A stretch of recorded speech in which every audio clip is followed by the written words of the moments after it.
करती है finally Bollywood actress Tanushree Dutta की। दरअसल तनुश्री दत्ता ने राखी सावंत के खिलाफ ओशिवारा पुलिस थाना में कर दी है पुलिस कंप्लेंट और इसी के साथ नाना पाटेकर के खिलाफ खोले कई कच्चे चिट्ठे राज। आखिर क्या कुछ कहा तनुश्री दत्ता ने राखी सावंत के खिलाफ और किया अब राखी सावंत जाएगी जेल की सलाखों के पीछे और किस वजह से, तो देखिए ये वीडियो। राखी सावंत के ऊपर बहुत सारी धाराएं लगी हैं बेस्ड ऑन मल्टीपल वीडियोस।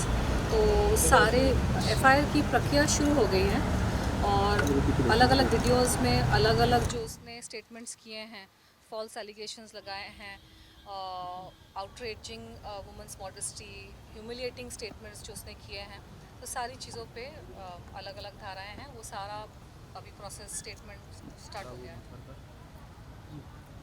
साथ ही मुंबई पुलिस क्या एक्शन लेने वाली है राखी सावंत के खिलाफ?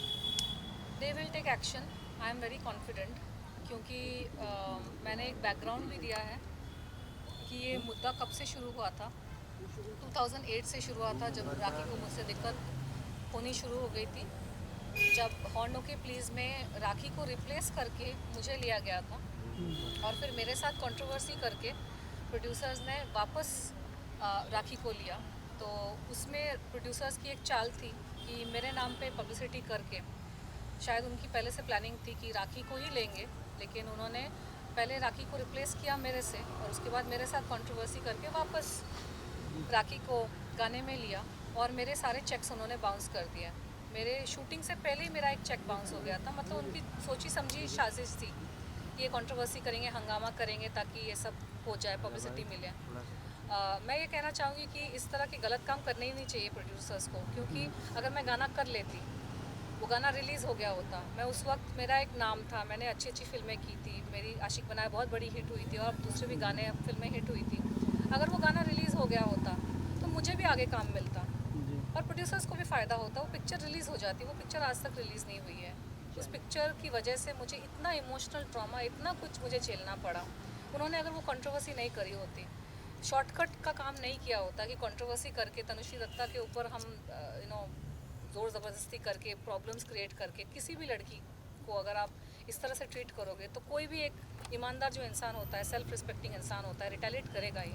आप किसी को परेशान कर रहे हो, वो चुपचाप कैसे कोई कुछ चीज़ें ना सहनशीलता के बाहर होती है और कुछ आदमी ऐसे होते हैं जिनकी हरकतें आप नहीं झेल सकते।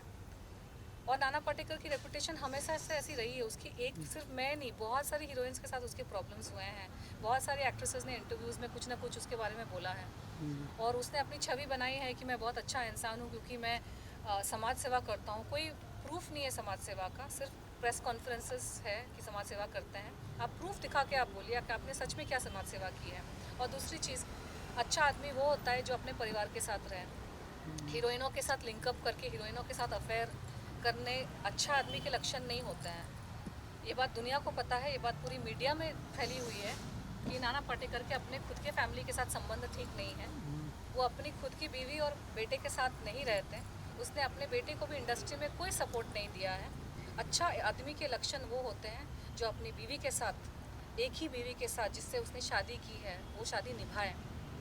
बीवी बेवा की जैसे रह रही है और हीरोइनों के साथ अफेयर्स की खबरें हर जगह, आर्टिकल आप निकालोगे ऑनलाइन तो ये हीरोइन वो अच्छे आदमी के लक्षण नहीं है। तो ये पब्लिक में उसने अपनी इमेज बनाई है कि मैं अच्छा आदमी हूँ और ये तनुश्री दत्ता मेरे पे एलिगेशंस लगा रही है, वो सरासर झूठ है।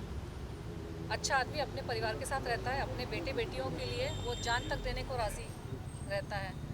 इंडस्ट्री के जो हीरो है, प्रोड्यूसर है, वो अपने बेटों के लिए, बेटियों के लिए क्या कुछ नहीं करता है और इसने अपने बेटे के लिए क्या किया है।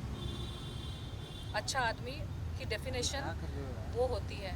तो इसके आसपास और इसका तो नाना पाटेकर का भाई मन्या सुर्वे था, सबको पता है, मुंबई का बहुत ही खतरनाक गैंगस्टर मन्या सुर्वे। ये बात मुझे रिसेंटली पता चली। 2-2.5 साल से मेरे ऊपर अजीब अजीब चीज़ें हो रही थी। असैसिनेशन अटेम्प्ट हुआ, मेरी गाड़ी के ब्रेक फेल किए गए, एक्सीडेंट हुआ, मेरे खाने में क्या मिला के पता नहीं क्या करने की कोशिश हो रही थी। मुझे समझ ही नहीं आ रहा था मेरे साथ हो क्या रहा है 2018 के बाद। खासकर जब मैंने वो प्रेस कॉन्फ्रेंस में सवाल पूछे नाम फाउंडेशन के ऊपर कि ये फाउंडेशन करती क्या है। इसके नाम पे तो डंका बजता है ना, नाना पाटेकर समाज सेवा करते। कौन सी समाज सेवा की है? गांव को अडेप्ट किया, उस गांव में जाके देखिए अडॉप्शन में क्या हुआ है। मैं सवाल तो संविधान ने दिया है हर किसी को हक। जिस संस्था को टैक्स फ्री स्टेटस का ओहदा मिला है कि एनजीओज वगैरह पे टैक्स नहीं लगता, उन पे स्क्रूटिनी भी नहीं होती, एनजीओज पे इंक्वायरी नहीं होती कि आपके पैसे कहाँ से आ रहे हैं, कितना आप खर्च कर रहे हो। तो एक संविधान ने एक सिटीजन को तो हक दिया है सवाल पूछने का कि आप इतने पैसे आप ले रहे हो तो कहाँ खर्च हो रहे हैं, आप प्रूफ दिखाइए। किसी गांव में ऑफिस खोल के रखा है नाम फाउंडेशन का, मुंबई में भी होता तो कोई जाके ऑफिस में पूछ सकता है कि आप अपना काम दिखाइए। मैंने सवाल पूछा, उसके बाद मेरे ऊपर ये सारी घटनाएं घटनी शुरू हो गई। तो अच्छा आदमी वो नहीं होता जो डंके की चोट पर सीना ठोक के बोले कि अरे मन्या सुर्वे तो मेरा भाई था। नाना पाटेकर की यूट्यूब में वीडियोस है जिसने उसने एक गैंगस्टर के साथ अपने खुद के रिलेशंस एक्सेप्ट किए हैं। तो ये अच्छे आदमी होने के लक्षण है। अच्छे आदमी होने के लक्षण क्या ये है कि आप अपनी बीवी को छोड़कर हीरोइनों के साथ आपके अफेयर और लिंकअप की खबरें आती हैं। अच्छा आदमी होने के क्या ये लक्षण है कि आप अपने बेटे को आप इंडस्ट्री में खड़ा नहीं कर पाए हैं, आपके पास इतना पैसा है, इतना पॉलिटिशियंस के साथ उठना बैठना है आपका, आप खुद ही बोल रहे हैं कि आपका इतना बड़ा नाम है, हालांकि पिक्चर पिट जाती है आपकी सारी। हॉर्नो के प्लीज़ पिक्चर डब्बे में बंद थी 2.5 साल तक, उसी की वजह से मुझे हायर किया गया था। रिसेंटली वैक्सीन वार आई, ऐसी बुरी तरह से रिसेंटली पिटी है। पहली बात तो उसका बजट 10 करोड़ भी था कि नहीं मुझे नहीं पता, लेकिन अगर 10 करोड़ भी था, 10 करोड़ की पिक्चर 10 करोड़ रिकवर नहीं कर पाई तो काहे के बड़े स्टार, काहे के बड़े आदमी। आप इतना हवा आप दिखा रहे हो ये दिखाने के लिए कि तनुश्री दत्ता बहुत छोटी है। मैं ठीक है, मैं छोटी हूँ लेकिन मैं ईमानदार हूँ। मैं अपने आप को बहुत बड़ा संत महात्मा दिखाने की कोशिश नहीं कर रही हूँ। मैंने अपने आप को, अपने परिवार को खड़ा किया है। मैं अपने परिवार के लिए कमिटेड रही, उनको खड़ा करके ही मैं अपना संन्यास जो भी मैं कर रही हूँ। आपने क्या किया अपने परिवार के लिए? अच्छा इंसान होने के लक्षण वही है कि अरे बाहर की आप चैरिटी क्या कर रहे हो, इस गांव को अडॉप्ट किया। अरे आपके घर में चैरिटी बिगिंस एट होम। अपने घर के लोगों के लिए आपने क्या किया है और गांव में किया भी है कि नहीं किसी को नहीं पता। ये किया वो किया, किसने, ढूंढो जाके सच में किया है कि नहीं।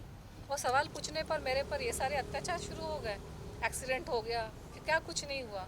तो पब्लिक को ये जानने की बहुत ज़्यादा ज़रूरत है कि ये मीडिया के ज़माने में कोई कुछ भी बोल सकता है।